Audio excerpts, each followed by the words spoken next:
요한복음 8장 시작해 보도록 하겠습니다.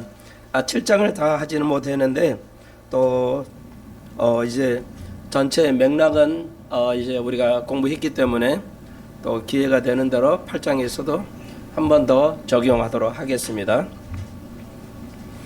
네, 오늘 제목은 칠판에 있듯이요.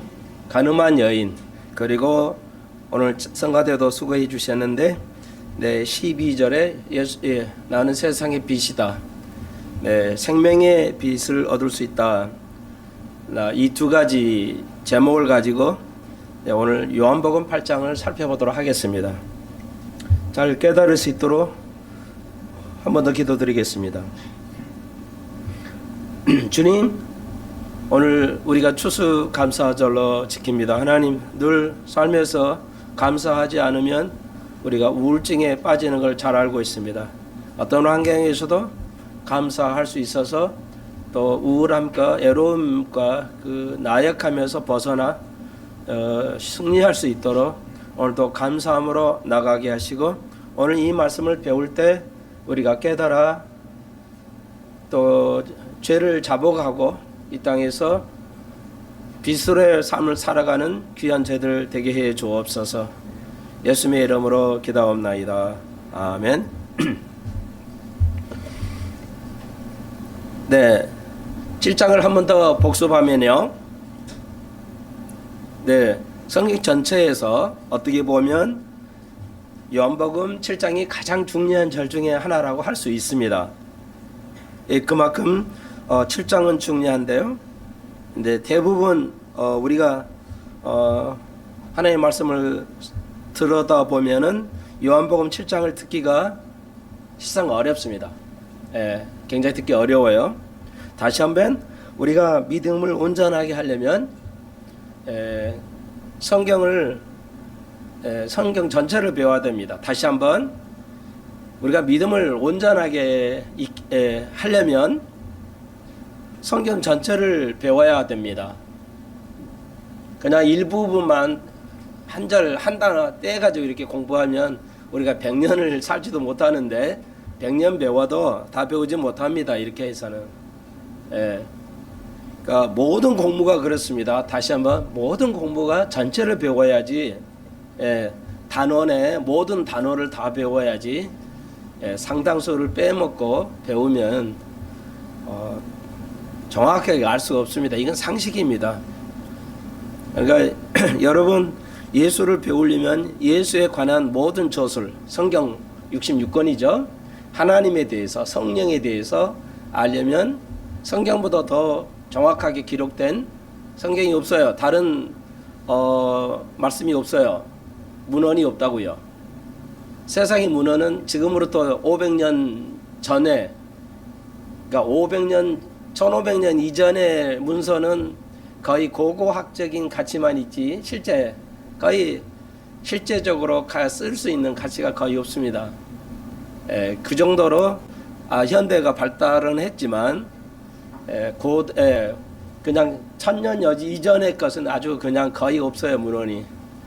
문헌이라 할 수도 없을 정도로 빈약한 역사를 가지고 있습니다. 정확하지도 아니하고요. 그래서 예수를 알고 하나님을 알고 성령을 알려면 성경 66권을 배워야 돼요. 참고도서를 배운다고 알 수 있는 게 아니에요. 목사님 설교에 대한 성경 설교 책 이런 걸 읽어야 되는 게 아니고요. 목사의 대부분의 설교 책은 그냥 제목 설교예요. 그래서 강의 설교를 들어야 돼요. 들으려면 목사님의 강의 설교를 들어야, 66권의 강의 설교를 들어야 성경을 예수를 정확하게 할 수 있습니다. 여러분, 어떤 국어든 영어든 수학이든 모든 과목은 다시 한번 단어를 다 배워야 됩니다. 일부만 하면은 정확하게 이해할 수가 없습니다. 불행하게도 현 시대는 모든 SNS에 나와 있는 설교를 들어보면 그냥 한 토막 가지고 배우기 때문에 그것을 그렇게 배워가지고는 믿음의 경주를 할 수가 없습니다. 불행한 일이죠. 그래서 누가 많이 하든 안 하든 저희 교회는 계속해서 하나님의 말씀을 성경 전체를 배우려고 계속 나아가고 있다는 거 참고하시고요.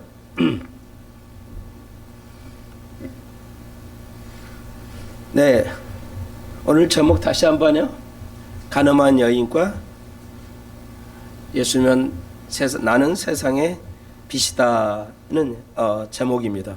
예, 요한복음 8장은 그렇게 되어 있고 7장은 다시 한번 우리 복습하면 가장 중요한 것이라고 그러는데, 네, 예수를 받아들이지 않는 유대인들의 원인이 뭐예요? 첫 번째, 오늘 요한복음 7장에서는 네, 편견, 고정관념, 잘못된 고정관념, 그리고 사람을 외모로 판단하는 거 다 같은 말이에요.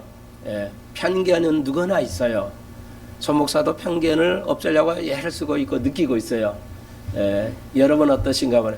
믿음의 사람은 뭐죠? 내가 편견이 있다는 것을 알고 있습니다. 내가 편견이 없어야 되고 나쁜 고정관념을 깨야 되고, 그리고 사람을 외모로 보지 않고 사람을 배운 거나 가진 거나 외모나 생긴 거로 판단하지 않은 거, 모든 정치도 그렇게 판단하는 거, 그것을 그렇게 되면 훌륭한 영적인 성도라 할 수가 있습니다. 하늘의 상이 크다 할 수 있습니다. 어렵지 않아요. 내가 구원받은 증거, 아직도 한국 설교는 다 구원받았냐? 확신이 있습니까? 이거예요. 그러니까 심각하죠. 구원의 확신이 있어야 되고 그 구원의 확신의 증거를 가지고 있어야 된다는 것이죠. 우리는 그 여러 번 말했고 어렵지도 않고 딱 한 가지였죠. 내가 예수를 구주로 받고 그 말씀대로 살아가면 거듭난 것이고, 또 그 다음에 더 중요한 게 뭐라고 그랬어요? 내가 그리스도 같이 닮아가고 가까이 가면 상급이 있죠. 우리는 상급을 향해 가는 거죠. 예수 믿는 사람은 상급을 향해서 가는 건데 한국교회는 아직도 거듭나느냐 이것만 배우고 한 발짝도 더 나가지 않고 있다는 것이죠. 그래서 요한복음 7장에서 다시 한번 내가 하나님의 사람이고 하나님께 가까이 가는 사람이냐, 믿음의 경주를 하는 것이냐, 내가 믿음의 사람이냐는 증거는, 우리가 전 시간에 배웠듯이 내가 사람을 모든 것을 정치나 경제 모든 거에 대해서, 사람뿐만 아니라 모든 거에 대해서 외모로 판단하지 않은 것. 여러분 병원 심지어 병원도 어때요? 큰 병원은 좋아하잖아요. 큰 병원 좋아해요. 작은 병원 못하겠지. 큰 교회의 목사가 설교가 더 잘할 거야. 이런 관념. 뭐 절대 다수가 그렇게 가지고 있죠. 여러분. 그리고 직장도 큰 대기업을 다녀야 자랑스럽고요. 그게 그런 것이 다 해당되는 거죠. 그런 것까지도 믿음하고 관련이 있습니다. 자, 그래서 네, 우리가 다시 한번 전 시간 복습하듯이 사람을 외모로 판단하지 아니하는 것. 그리고 이제 오늘 8장에서도 조금은 나오긴 하지만 유대인들이 이것 때문에 예수는 갈릴리 아주 그냥 20-30명 그 마을에 사는, 뭐 강원도에도 이런 사람이 없잖아요. 아주 오지에서 갈릴리라는 작은 마을에서, 학자에 의하면 20-30명이 사는 작은 마을에서 살았고, 베들레헴에서 태어났고, 나국간에서 태어났고, 여자의 몸에서 천의 몸에 태어났고, 그런 외모를 보고 그들은 메시아로 받아들이지 않았죠. 지금까지. 다시 한번 여러분이 여러분 가족 속에 친지 지인 그들 가운데 예수를 믿기를 소망하고 기도한 줄 알고 있는데, 저도 똑같이 여러분의 필요한 가정에 예수를 믿지 않은 분들이 있기 때문에 위에서 계속 기도하고 있는데, 여러분 왜 이렇게 믿지 않을까요? 그것은 똑같아요. 오늘 세상 사람이 또 예수 믿어도 가짜로 믿는 것이 뭐야? 편견이 있기 때문에 그래요. 하늘이 천국이 있을까? 지옥이 있을까? 알 수 없잖아. 목사는 계속 그걸 증거를 내놔도 사람들이 받지 않아요. 왜? 편견이 있기 때문에. 편견을 깬다는 것은요, 너무너무 어렵습니다. 엄청나게 공부해야 됩니다. 어떤 공부라도 좋아요. 그러니까 엄청나게 공부해야 됩니다. 여러분 그 SN 뭐 유튜브 보시면 알 거예요. 아시죠?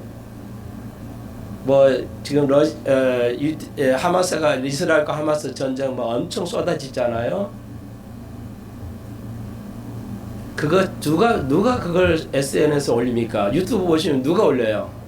거의 대부분이 증권에 관계되는 증권을 투자를 설명하는 유튜버들이에요.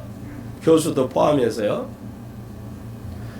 전쟁에 관한 해설을 하는 모든 유튜브들 사이트를 보시면 거의 뭐 제가 판단 90% 넘는 분들이 모든 막 경제학자, 정치학자, 뭐 중동 전문가 다 나와서 얘기하죠. 그 사이트가 뭐예요? 증권에 관한 증권을 투자를 알려주는 사이트들이에요.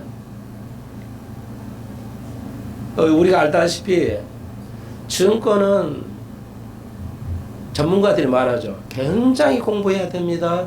이스라엘의 하마스 싸우면 증권이 어떤 영향을 받느냐 그거 알아야 돼요. 그래야 투자를 할 거 아니에요. 내 돈이 다 날아갈 수도 있으니까. 전쟁 나면 뭐 경제 하고 세계 경제 요동치고 증권 날아가고 그렇기 때문에 하나부터 열까지 다 공부를 해야 돼요. 굉장히 공부해야 됩니다. 주식을 소문으로 하거나 옆에서 누가 잘하니까 돈 벌어서 해봐라 했다가는 100%입니다. 100% 망합니다. 예. 증권은 그 투자하는 분야에 대해서 미래를 깨고 있어야 돼요. 이 투자가 어떤 방향으로 사업을 해갈 것인지 굉장히 알고 있어야 돼요. 예. 근데 우리나라는 대부분 미국 사람도 그래요. 미국 사람도 그래요. 투자를 잘 못합니다. 그냥 소문대로는 소문나게 기동량이 해가지고 다 망하게 돼 있어요. 왜? 증권 투자도 굉장히 지식이 많아야 됩니다. 한마디로 우리 아인이 제가 학원에서 이제 기다리고 있으면 그 상가에 1층에 떡볶이집이 있어요. 떡볶이가 맛있어요. 굉장히 나 먹어보지 않는데 맛있을 것 같더라고요. 아이들이 잘 사 먹어요. 그래서 아인이 사주면서 그 떡볶이 파는 아주머니에게 이거 맛있는 것 같은데 왜 이렇게 떡볶이 잘 만드셨어요? 내가 물어봤어요. 그랬더니 공부했습니다. 떡볶이에 대해서 내가 공부했기 때문에 맛있을 겁니다. 한마디로 떡볶이 하나 파는 것도 기동량으로 해서 만들어서 못 팝니다. 여러분 모든 거 배워야 돼요. 공부를 안 하고 열심히 안 하고 돈 벌 수 있는 건 하나도 없습니다. 예. 기술도 엄청난 기술이 좋아야지 기술이 그냥 안 좋아가지고 돈을 벌 수가 없어요. 예. 다시 한번요. 우리가 하나님 나라에 가서 상급을 받으려면 계산을 할 건데 우리가 하나님의 말씀에 대해서 잘 알아야 되는데 완전하게 알아야 됩니다. 다시 한번 이거 도전이에요. 그래서 오늘 7장 8장에도 연결되는데요. 손 목사는 편견이 있다는 것 정도만 느낍니다. 내가 온전하다는 말은 아니에요. 근데 그 편견을 순간순간마다 깨가는 노력을 해요. 손 목사는. 여러분은 어떠신지는 모르겠지만 그러니까 그걸 깨갈 때 믿음의 깊이가 생긴 겁니다. 이스라엘과 하마스 전쟁 누가 옳다 그렇다 대부분은 어때요? 상당히 미국에서도 미국에 사는 유대인들도 심지어는 뭐라고 그래요? 팔레스타인에게 자유를 줘야 된다. 그렇게 데모하고 있어요. 세상의 모든 나라들이 대부분 나라들이 한국에도 민노총 이런 데로 팔레스타인에게 지지한다 이러잖아요. 성경이 있죠. 성경이 있어요. 뭐예요? 모든 나라가 유대인들에게 예수님 하나님의 예언돼 있죠. 세계 모든 나라부터 유대인들이 멸시를 당할 것이다. 핍박을 당할 거라는 게. 네, 2000년 동안 핍박을 당하고 있잖아요. 그게 편한 일이 아니에요. 그걸 세상 사람은 성경을 모르니까 에이 팔레스타인이 지금 쫓겨나가지고 고생하고 있잖아. 그러니까 팔레스타인을 지지해. 이렇게 할 수 있지만 성경을 모르고 아무리 다른 공부를 해봤자 많은 그 정치학 교수들이 그래요. 성경은 배우지 않고 아는 그 사람들이라 팔레스타인을 지지를 해요. 가만히 들어보면 팔레스타인 쪽으로 좀 기울어져 있어요. 완전히는 아닌데 대부분이 그래도 팔레스타인은 약간 기울어져 있어요. 그러니까 민노총 같은 경우는 좌파는 아예 이제 팔레스타인으로 가나하고 하니까 이렇게 해야 되는데, 전 말씀드렸죠. 손 목사 우리 교회는 왜 이스라엘 지지하냐? 하나님께서 이스라엘 그렇게 약속하신 것이기 때문에 하지, 이스라엘이 잘한다, 정치적으로 옳다 그런 얘기가 전혀 아니에요. 유대인들이 선만한다 그런 거 아니에요. 그러니까 우리는 뭐예요? 하나님의 뜻은 뭐예요? 이스라엘도 고통을 당하지 않는 것이고 1200명이 살해당했어요. 아무 경고도 없이. 우리가 알다 1200명이 이스라엘 유태인들이 1200명이 살해당했어요. 그러니까 미국의 9.11 테러로 2만 명인가 3만 명이 죽었잖아요. 그러니까 인구 비율로 미국이 3억 2억 5천만, 그러니까 그 정도의 비율에 2만 명 3만 명 사망한 거고, 유대인들 700만 명 중에 1200명 비율로 따지면 거의 비슷할 거예요. 어마어마한 사람이 그 비율로 따지면 희생을 당했는데요. 전 세계가 뭐야? 유엔이 뭐야? 이건 학살이야. 그러니까 팔레스타인 잘못된 거야. 그리고 유대인을 비판하면 맞는 건데, 유엔에서도 세계 모든 나라가 지원하고 있는 미국에 있는 유엔 본부에서도 팔레스타인이 이스라엘에 1200명을 학살했다는 건 단 한 번 비판의声明을 낸 적이 없어요. 단 한 번도. 그래서 이스라엘의 유엔 주재 이스라엘 대사가 호소하는 걸 내가 다 들어봤어요. 당신들이 우리를 이스라엘이 공정한 편에서 학살한 거 아니냐, 그건 얘기를 해줘야 되지 않냐. 아무도 유엔 어떤 나라도 동정하거나 말하지 않습니다. 그리고 이스라엘 군인이 팔레스타인을 학살하고 있다, 이것만 뉴스가 계속 나와요. 왜 이런 일이 생기는 것인가? 성경에 있다는 겁니다. 성경에. 그러니까 우리가 한번 세상이 돌아가는 이치를 알려면 주식을, 내 재산을 부풀리기 위해서도 어마어마한 공부해야 됩니다. 안 하고 불가능해요. 그러니까 주식 투자는 뭐 유명한 사람들이 그냥 그 연줄로 정치에 끈대고 하는 것도 있어요.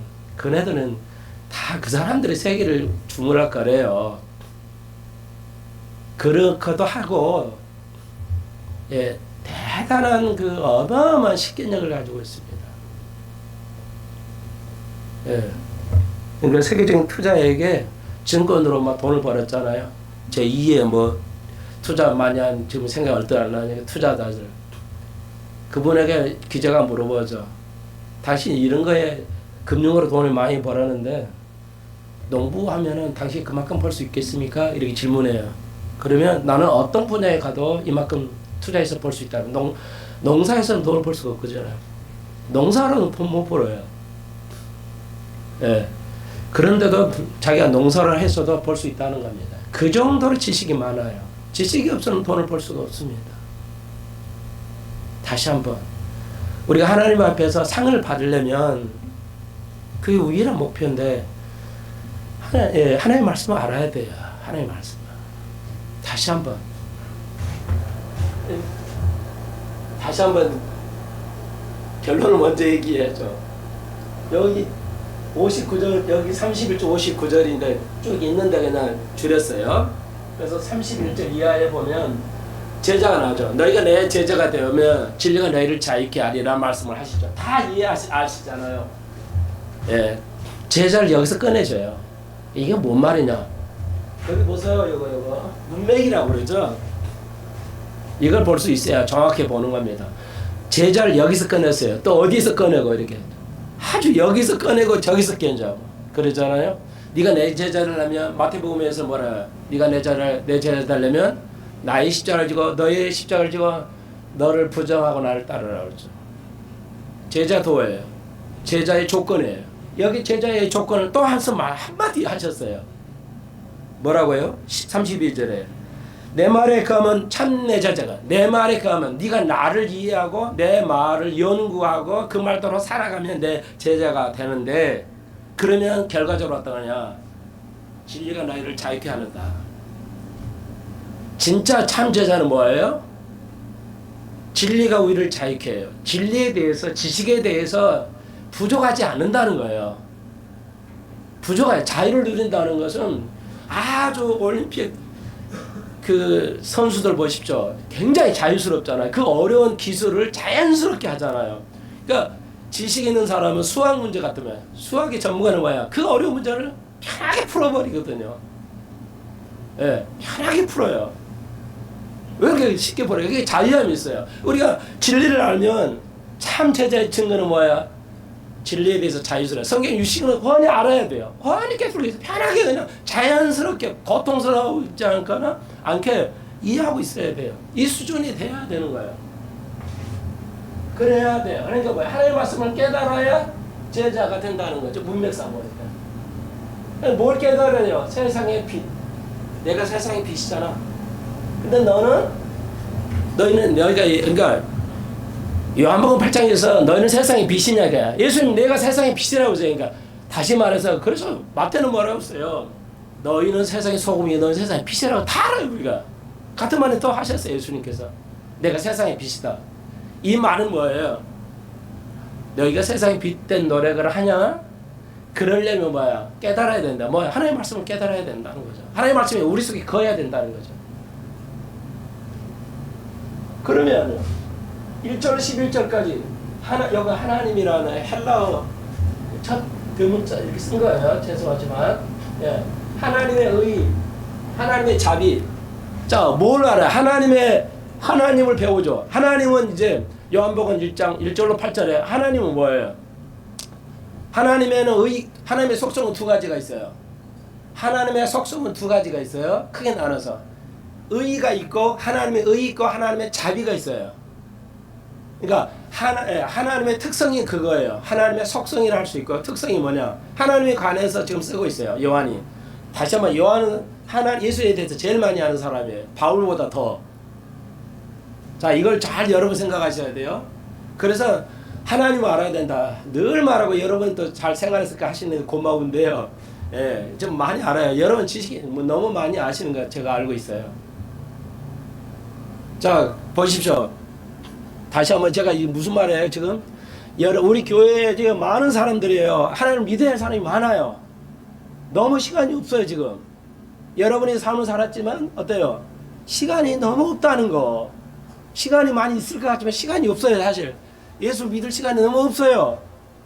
그래서 제가 이렇게 목탁에 그냥 화내는 것처럼, 뭐 손목사를 화내고 설교하냐는 식으로 같은데, 열정을 가지고 하니까 그렇죠. 저를 모르니까.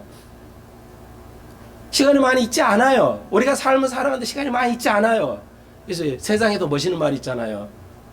시간을 아끼라.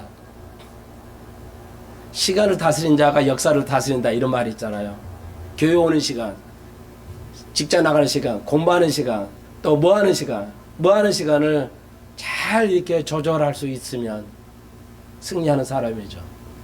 그걸 예배소서에 있잖아요. 너는 세월을 아끼라고 그랬잖아요. 성령이 충만한 자는 뭐야? 세월을 아낀다는 것이 문맥이죠. 똑같아요. 그래서 쓸데없는 시간을 소비하지 않고 하나님의 말씀을 연구하고 배우고. 자, 그래서 왜 이 사람들이, 자, 제 지금 얘기하는 목표는 이거죠. 왜 우리 주에는 믿을 사람들이 안 믿냐? 왜 유대인들이 안 믿냐? 똑같아요. 편견이 있기 때문에. 고정관념, 잘못된 고정관념, 혹은 예모로 보고, 다 같은 거예요. 자, 이런 것 때문에 예수를 받아들이지 않는다는 겁니다. 인간에서 믿음 생활에서, 이 삶에서, 우리 삶에서도 가장 문제였던 게 편견이에요. 전 세계들이, 왜 유엔에 있는 전 세계 150개국에 넘는 전 세계 이들이 뭐야? 단 한 번도 이스라엘에 대해서 학살당한 거에 대해서, 이스라엘이 저렇게 학살을 한 적이 있어요? 팔레스타인은? 없어요.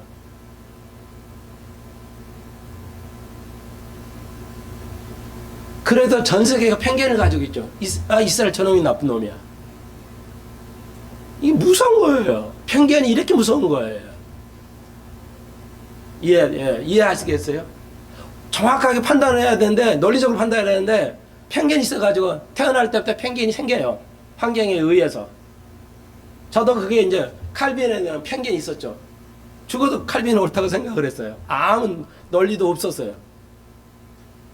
그리고 이제 가브리엘 공부하면서 깨달았죠. 한순간에 깨달았어요. 아, 편견이 무서운 것이다. 편견이 잘못된 거였다. 왜 칼빈이 나쁜 거였냐를 몰랐어요. 그냥 부모가 그렇게 배워서 그렇게 됐으니까 따라간 거예요.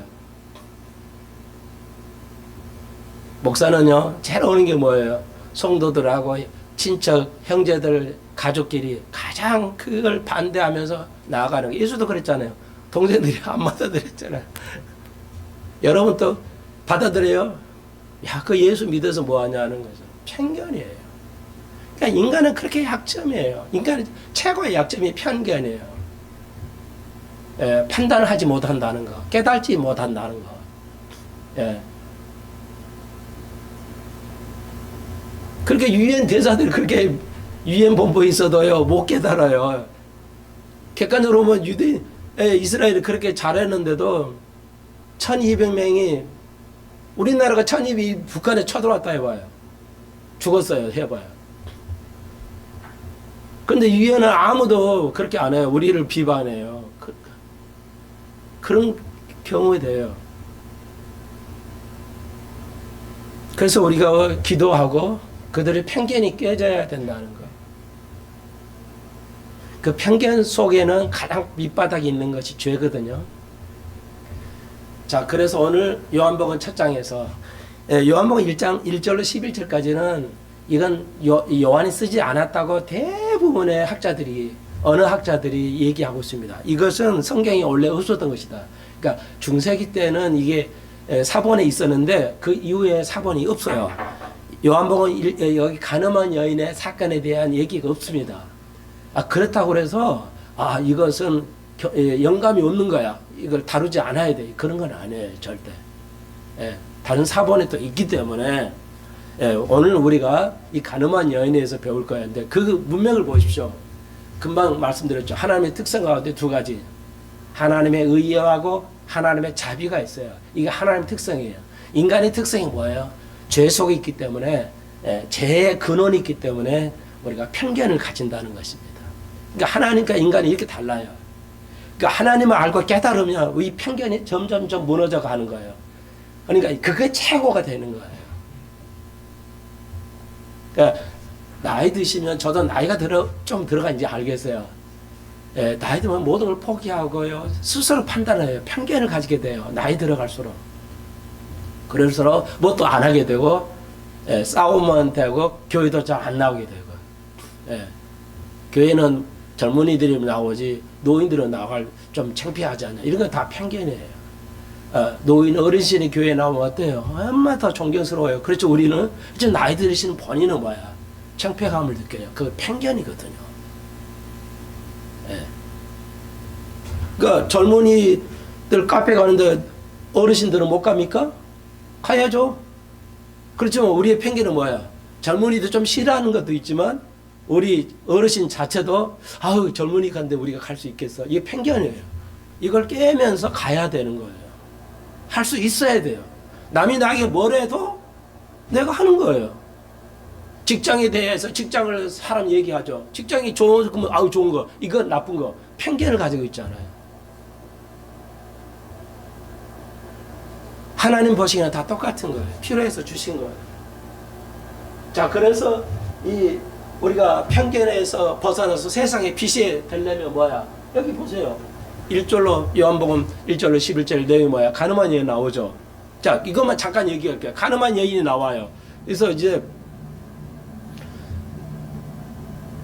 예수님께서 보십시다.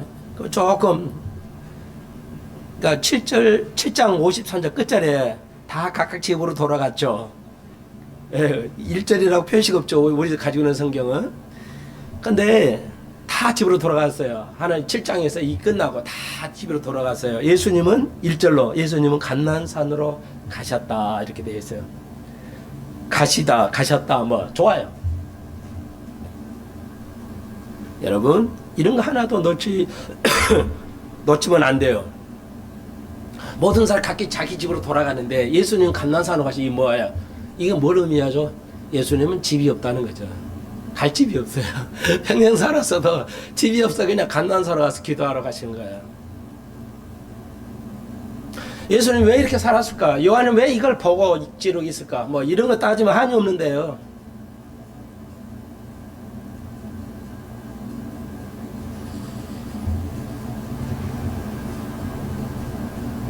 그래서 이제 7장에서 초막절이 끝나고요.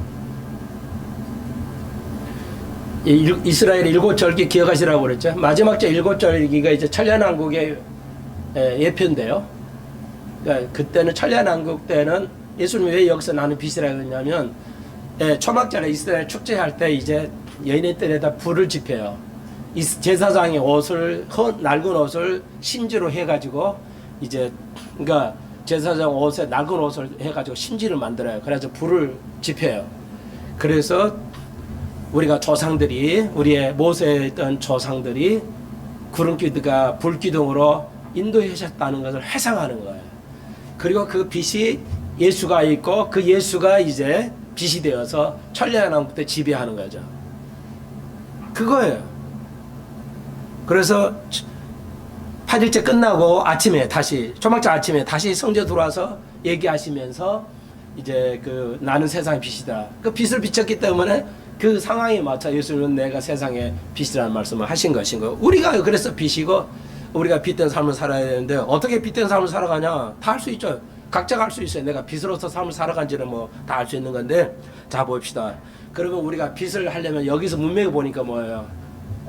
다시 한번 하나님의 특성이 뭐예요? 다시 한번 알려드릴게요. 딱 그냥 한마디로 간단해요. 하나님 의하고 하나님이 자비예요. 이 두 가지는 상충이 되게 보이지만 상충되지 않습니다. 그러니까 공부하는 사람은 고통스러워해요. 하나님의 의가 맞는 거냐? 그래서 제가 두 가지가 있는데 오화를 썼어요. and를 써야 되는데 여기다 and를 써야 되는데 오화를 썼어요. 이거냐 저거냐죠. 그러니까 요한복음 여기서는 바리새인들이 이걸 가지고 나와요. 편견 뭐냐? 바리새인들이 그러니까 가장 똑똑한 사람들이죠. 바리새인들이 예수님을 향해서 딱 이 사건을 보고 가늠한 여인을 현장에서 잡았어요. 가늠한 여자는 집에 나온 거 가지고는 증거로 안 돼요. 현장에서 딱 잡아야 돼요. 가늠한 사실을 그 현장에서 잡을 때만 이게 고소가 되는 겁니다. 그러니까 어떤 현상인지 모르지만 성경 바리새인들이 현장에 가서 잡았어요. 남녀를 잡았는데 남자는 안 보이고 여자만 잡아왔어요. 그래서 고소하는 거죠. 예수를 고소하려고. 그 바리새인은 뭐예요? 생각에는 이거 잘 됐다. 이거 이제 가리키고 있는데 예루살렘 가리키고 있는데 가늠한 여인을 딱 잡았어. 자주 가서 세워놓고 당신은 이거 어떻게 하겠습니까? 어떻게 하는 게 옳습니까? 이렇게 물어보죠. 그러니까 이제 이게 두 가지가 나오죠. 오늘 제목처럼 하나님의 의를 얘기할 거냐 하나님의 자비를 얘기할 거냐 하는 거죠. 이게 하나님의 특성이에요. 그러니까 바리새인은 알고 있어요. 이걸 통해서 이 여자를 통해서 가늠한 여자를 통해서 두 가지를 얘기하는 거죠. 예수를 빠뜨리려고요. 이게 무서운 편견이에요. 무서운 고정관념이라고요. 예수는 여러분 예수하니까 요즘 사진들 보시면 얼마나 멋있어요. 예수가 멋있잖아요. 미남이잖아요. 천부당 만부당 하는 얘기. 이사야서를 보십시오. 그의 얼굴은 멋있는 곳이 한 군데도 없다고 그랬어요. 저런 사람이 예수야? 할 정도의 얼굴을 여러분 보실까요? 예수님 만나보면. 편견이에요. 키는 작다면에다 숙모 이렇게 좀 멋있는 것이 하나도 없다는 거예요. 뭐 코고 입고 코고 뭐 형태가. 그러면 그런 사람을 여러분 예수님으로 따를 수 있어요? 저기 스승으로?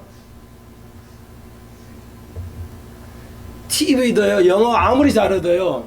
몸 뚱뚱하면 PD가 안 씁니다. 영어 선생. 그러니까 날씬하고 이뻐야 이게 TV에도 나와서 국영수 선생하지. 안 입으면 절대 안 써요. 아나운서도 그냥 입어야 쓰지 안 입으면 절대 안 씁니다. 다 이 세상은 다 예모야. 이 엄청나는 편견, 그걸 가지고 이 두 서기관 바리새인이 얘기하는 거죠. 다시 한번 아시겠죠? 하나님의 의냐 하나님의 자비냐냐, 이게 잘못된 거예요. 하나님은 이 두 개를 다 가지고 있어요. 그러니까 우리가 진짜 믿음 생활하면 편견 속에서 편견이 계속 있기 때문에 이게 고심하죠.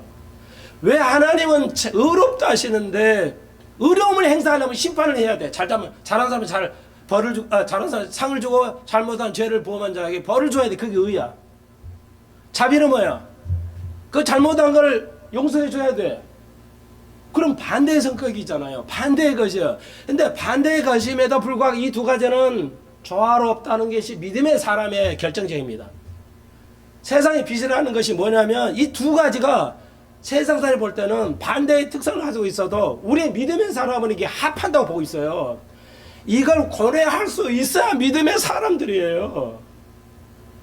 목사가 그러니까 그런 것보다 아무 생각 없이 그런 것이 공부가 되는 게 아니에요.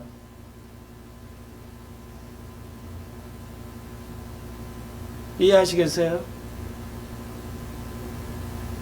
아이들이 끊임없이 질문해야 돼요. 왜 이것이 이렇게 되는 거죠? 이렇게 질문할 수 있어야 돼요.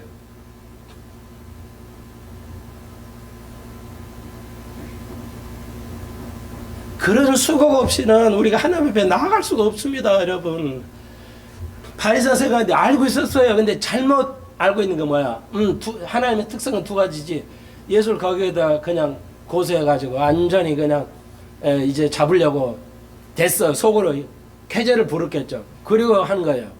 왜? 유대인들 사이에 우리가 알잖아요. 의하고 하나님의 공의로움, 하나님의 자비는 반대의 성격을 가지고 있어요, 분명히. 그렇지만 믿음의 눈으로 볼 때 이 두 가지는 합할 수 있어요. 죄가 졌는데 죄가 없어진다, 용서함 받을 수 있다는 거, 이것은 말이 안 되는 겁니다, 여러분. 죄를 졌는데 죄가 없어진다, 이거 말이 안 되는 거예요. 근데 믿음의 시각으로 볼 때 이게 가능해요.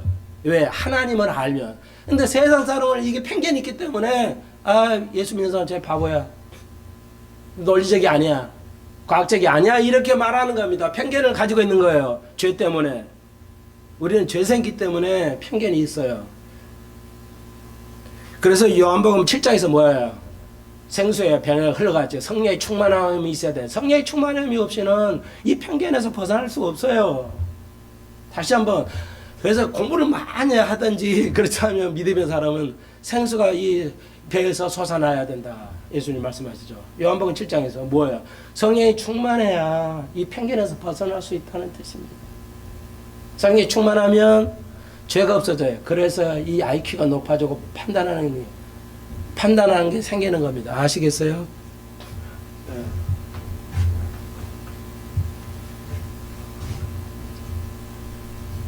그래서 우리가 알다시피, 그래 여인 너 잘못했어. 그럼 뭐야? 하나님의 자비가 없잖아. 예수를 책을 잡으려고 하는 거죠. 하나님, 이거 간음했으니까, 간음하면 신명기에 뭐라고 그랬어요? 간음하면 돌로 친다고 했어요. 그런데 그러니까 그래, 간음했으니까 돌로 쳐.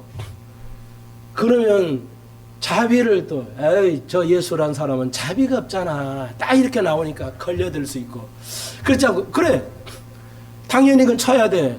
그러면 하나님 의는 데는 자비가 없고, 그래 또 용서해 줘야지. 그럼 뭐야? 하나님 의는 뭐야? 하나님 의가 있어야 되는데, 하나님 의는 나쁜 자를 벌을 해야 되는데 너 걸려들지. 이렇게 딱 걸려들게 된 것이죠. 예수님은 아셨죠? 예수님의 대화를 보십시오. 뭐라고 하셨어요, 예수님께서? 그러니까 여기서 남자는 이제 없어요. 그러니까 남자는 고위층이 같아요. 고위층이니까 이제 도망가 버리니까 놔주고 여자만 데려갔어요. 이 편견이죠, 이런 것도. 예. 이런 것도 편견이에요. 똑같이 처벌해야 되는데 왜 여자만이냐? 기독교는 똑같이 처벌하고 똑같이 해요. 그래서 아무튼 여자를 데려왔어요. 그래서 예수님 말씀하시죠. 아주 명쾌한 거죠. 두 가지. 하나님 의야. 그래서 유대인들은 하나님 의냐 혹은 두 개를 분리해서 얘기했지만 하나님은 엔드죠. 예수님이 엔드야. 자비하고 의를 동시에 완벽하게 하신 분이야. 그게 빛 가운데 있는 거예요. 빛의 사람은 어정쩡하고 이런 것이 아니야. 하나님의 빛의 사람들은 하나님의 것하고 세상의 것을 구별할 수 있어요. 시대를 분별할 수 있어요. 유대인이 잘못한 이스라엘 잘못인지 팔레스타인이 잘못한 거지. 알 수 있다고요. 얘기를 지금으로 적용하자면, 그래서 저는 엔드. 그러니까 유대인은 예수님은 하나님의 의하고 하나님 자비를 상충이 된 것 같지만 동시에 만족한 게 선언을 하죠. 뭐라고요? 너희들 중에 죄 없는 자가 이 여자를 돌로 쳐라. 맞아. 하나님 신명기에 나왔던 그 가늠한 자를 돌로 쳐야 되게 돼 있어요. 그러니까 쳐야 돼. 맞아. 근데 쳐야 되는데 쳐라 했어요. 근데 뭐야? 너희들 속에 죄가 없는 자가. 여기서 저는 아무 죄가 없다는 뜻이 아니고 가늠한 거. 너희들이 가늠하지 않는 사람은 돌로 쳐. 맞아요. 이게 신명기에 있었는 거예요.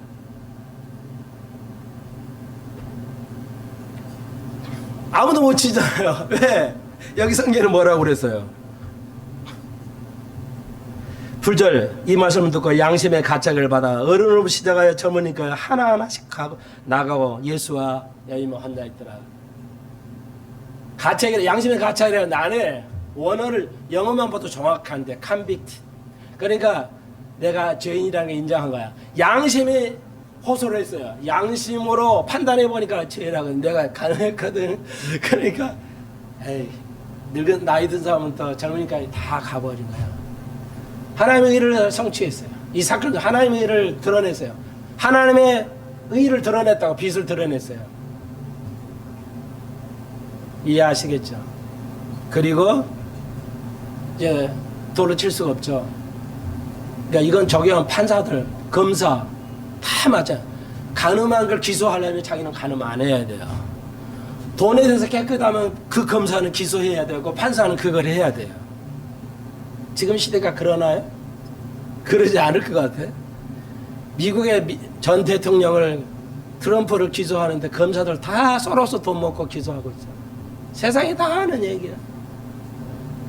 굉장히 깨끗하신 분이에요. 트럼프가 재임할 때 돈 한 푼도 안 받았어요. 사업가 자기 돈으로 다 해서 했지. 온전하다는 뜻이 아니에요. 근데 소로스가 다 유태인인데요. 유태인인데 미국의 증거관은 다 유태인들이야. 돈 많은 사람. 근데 그때는 사단의 해라고 예수님 말씀하셨죠. 돈 먹고 검사가 그 돈 받은 검사 다 키워져요. 한국의 유명한 사람도 검사도 판사도 다 소로스가 키우는 겁니다. 서울대 보내서요. 지금 우리는 그런 시대에 살고 있어요. 이 목사도요. 목사도 키워요. 내가 말은 안 하지만 키워요. 정교를 지배 안 하거나 할 수가 없기 때문에 그래서 기독교가 이렇게 아무 기능을 못 하는 겁니다. 세상에 기능을 못 해요. 가늠한 목사가 얼마나 많습니까? 얼마나 회개한 목사가 단 한 명도 없는 거. 불행이죠.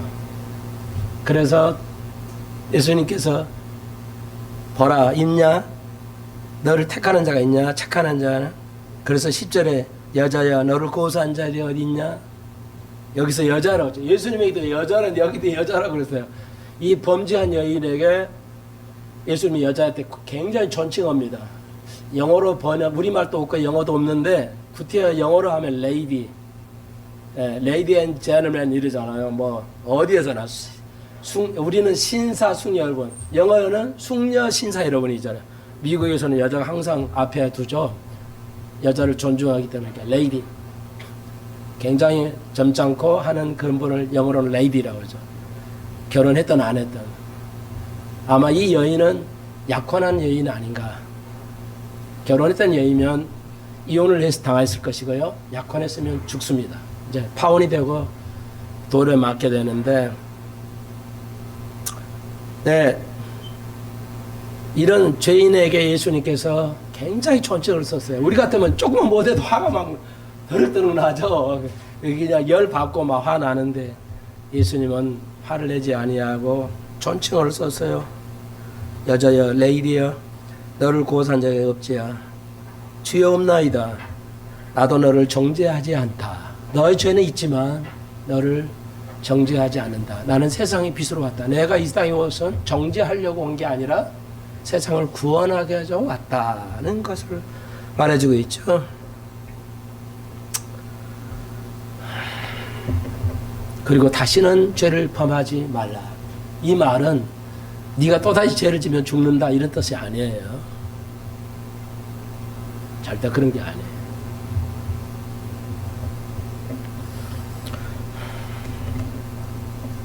여기서 알 수 있는 거죠. 모든 바리새인과 서기관같이 유대인들의 영적 죄, 그리고 죄송하지만 한국 목회자들과 여러분 우리 모두를 포함해서 하나님의 영적인 죄, 우상을 섬기고 돈을 사랑하고 하나님을 더 사랑보다 가족을 사랑하고 돈을 더 사랑하고 권위를 사랑하고 교회 건물을 더 사랑하는 목사의 죄는 우상의 죄죠. 우상의 죄는 영적 우상이죠. 영적 음행이잖아요. 심각하죠. 뭐 거의 절대 다수라고 할 수 있습니다. 2023년 연구해 보니까 미국의 예수 믿는 사람의 40%가 지금이 마지막이고 우리 시대에 예수님이 오실 것이라고 확신하고 있대요. 그 정도도 참 다행이긴 한데, 다시 한번요.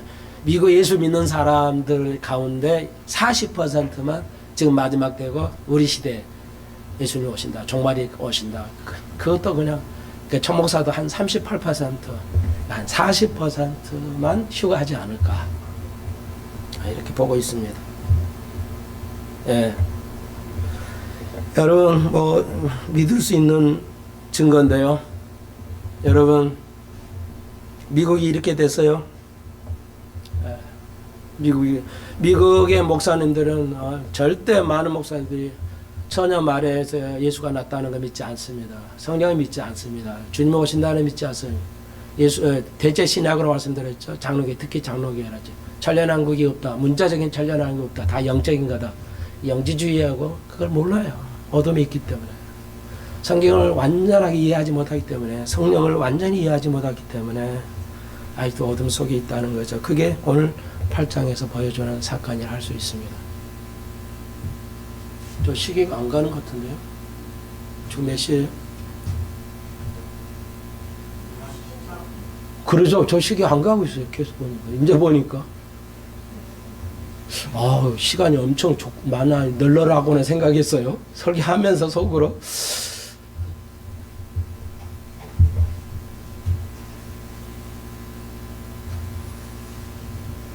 성경은요, 군데군데가 편견, 여러분의 편견으로 보면 안 맞는 게 많아요. 예. 여기도 그랬어요. 예수님께서는 이 두 가지 하나님의 의와 하나님의 자비를 이 여인에게 베풀었죠. 우리 자녀들에게, 그리고 여러분 예수를 믿어야 할 사람들에게 끊임없이 그들에게 하나님의 의를 설명하고 하나님의 자비를 그들에게 보여줘야 됩니다. 그리고 우리가 끊임없이 기도하고 깨달아갈 수 있도록. 여러분 믿음산에 가장 중요한 것은 적이 마귀가 아니고 우리 속에 있는 그 죄가 뭐로 드러나요? 편견, 외모, 잘못된 고정관념, 정치 색깔, 뭐 이런 거. 이것이 많이 깨져가야만이, 그것이 있어야만 절대적으로 여러분의 빛의 자녀가 될 수가 있습니다. 제발 기도드립시다. 주님, 우리가 이런 편견을 깨지 못하면 성령으로 말하면 깨진다고 배웠습니다.